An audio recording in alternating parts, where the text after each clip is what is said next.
just replaced my hairpiece with a new one. I was going to put this one back on. I actually went and peeled all the glue off, getting ready to put it back on, and then I realised I had torn away a little bit in the corner here. I was going to try to put that flat back over and just put it back on. It's already cut to my hair length size that I want. Yeah, I was picking at it while I was wearing it over the last 4 weeks. So don't pick. If you pick, because you start feeling a lump of glue there, because you might have put a bit of a thicker layer wherever your hairpiece goes on, and you picked at it.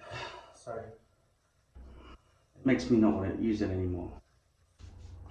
Then I got a new piece, and I wet it, and I brushed it down the middle, and I shaved my head, which had 4 weeks, about a month worth of regrowth.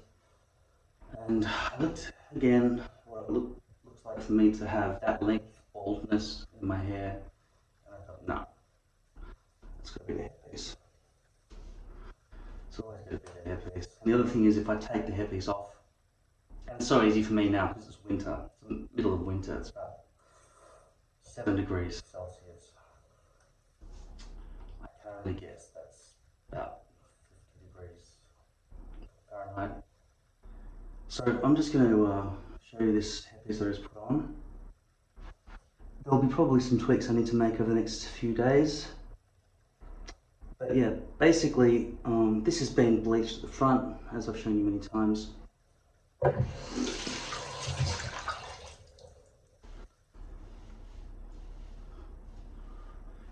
And I placed it on with the split down the middle so I could see. So I placed it on where the centre was, and then let it go on the glue on the back bit that I painted. And then this front bit was plucked back, and then I glued that, and then I pushed it down, and then I cut it in 4 layers. 1, 2, 3, 4. I've shown you that many times as well. And then I've gone diagonally up on all the 4 levels. 1, 2, 3, 4. Diagonally. So it's not weird around the sides there. So my appearance matters now because I'm doing another acting course, but this time online. So I'm very happy with that. This is poly, 0.03mm poly from lordhair.com. And this one, all my hair pieces are from a stock dome piece, and I've got to cut 3 out of each dome, which is, you know, if you have a full cap, that's the shape of your head. Unfortunately, they don't make any rectangular pieces that I can buy. I've got to get them stock ordered, custom ordered instead of buying a stock piece. Okay, so there's nothing available for people who want a partial. We just simply have to either order custom or cut out from the cheaper, faster delivery version, which is a full hair piece. And I've got the stencil that's about this big, and I put it 3 times and trace it and cut it out on each hair piece, which is the most time-consuming thing of all in hair wearing, when you're cutting out your hair pieces with the stencil and making sure you don't cut any hairs as you go around the edges really carefully. Yeah, so my new acting course is just 100%. 100% self-testing, self-tapings.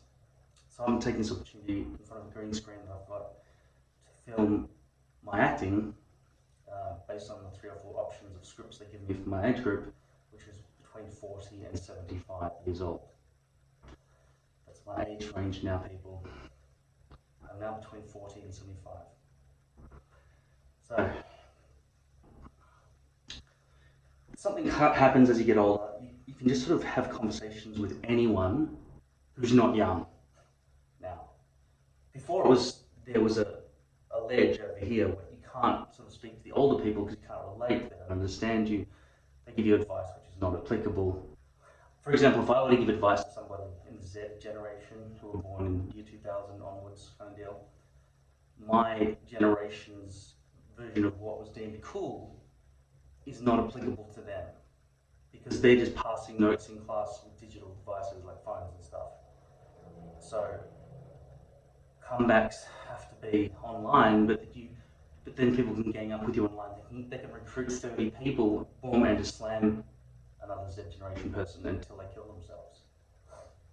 So if you're more popular with, I don't know, posting jokes about the teacher or whatever else, it doesn't get you expelled, but still cutting edge.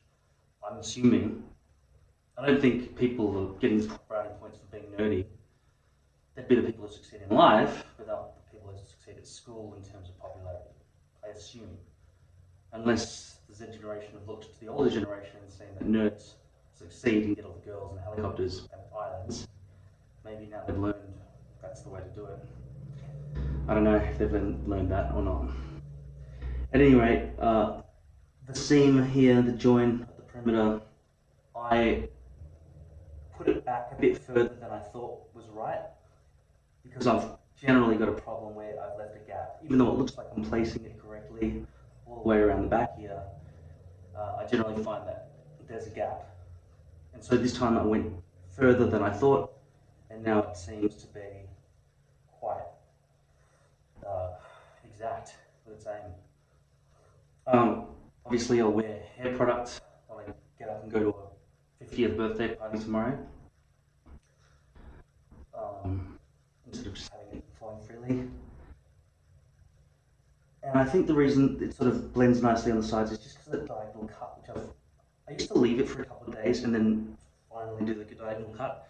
But I've done it so many times now, I just know the diagonal cut is exactly what's going to have to happen anyway. So I just do that now by just grabbing the first layer, cutting that on an angle like that, the second layer, and the third, fourth layers. So that should work well. Now, I've told you before why some hair pieces don't work. In my case, because I have to cut them out, right? And that's usually because the hairs are all spraying in all different directions because of the way they're sewn into the poly. Or in the case of lace, they're tied in and then they just don't want to bend very much. But at least this piece here, I think, is mostly wanting to come forward. And in the times when I was bleaching what I considered to be the front hairline, and when I was cutting out the stencil to say this is the front hairline, I took that into consideration. I didn't used to, but I've learned over time that when you're cutting out your stencil, you want all the hairs that are going to be facing the front of your face to be headed that way. So the front of your stencil, where you make the hairline, should be under this way, so you can always have a front fringe bang, so overhang at the front. Because you don't want the default to always be back, just in case you have a fucked up hairline. So my lesson today really is, don't pick at it, because you don't want that to happen over a 4-month period. That wasn't exposed completely, there's a bit of plastic there that must have, where it is there. So that gap was back in here when I was picking at it, because I felt there was a lump of glue there, and I just thought I'd just pick at it. Don't do it. Definitely don't pick at the front. That's the most important bit. And just make sure that you've got the bleaching happening in the front hairs. If you've got any questions, check out my other 170 videos on my channel. Do you know how to click on my name? It's down the bottom left underneath this video. Just click on that and it'll take you to all of my videos. And look up other hair videos as well. Because there's no point in asking questions, it's been asked a million times, otherwise everyone's going to hate you, and then we'll get all our crew to come online and bully you